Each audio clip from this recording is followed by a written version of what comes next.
Hello, Mr. Lewis and Mr. Clark. Thank you for joining us today. What were some of your occupations before President Jefferson asked you to go on your journey? Actually, I had the great opportunity of being the president's private advisor. I also worked in the military, which is where I met my great fellow Clark here. In what U.S. city did the expedition begin? What river did the journey follow during the first part of the trip? The expedition began in St. Louis, and we followed the Missouri River. How did you feel when President Jefferson asked you to go on your journey? I was a bit nervous about taking on such a big task, but I knew I couldn't let down our president or the future of our nation. What were some of the things you discovered on your exploration? My friend Clark here discovered hundreds of plant and animal species.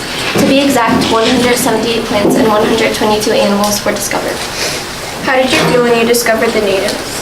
When we discovered the natives, we had two types of emotions. Some of us were eager to get to know them, but others were skeptical about forming a relationship with them. Did any of the native tribes help you out the most? If so, which ones? The Nez Perce tribe helped us out the most. They gave us food and shelter once we made it to the Rocky Mountains.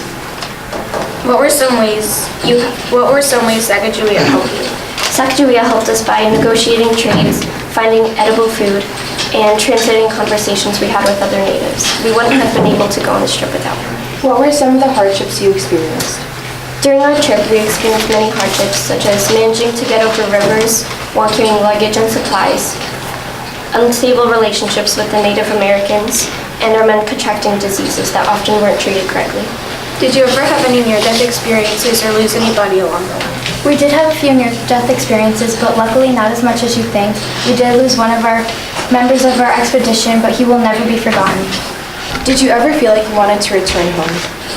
To be honest with you, when things got tough, I wanted to pack up my things and leave, but my buddy Clark and I knew we had to fulfill the wishes of our president. Thank you for joining us here today. Thank you for having us.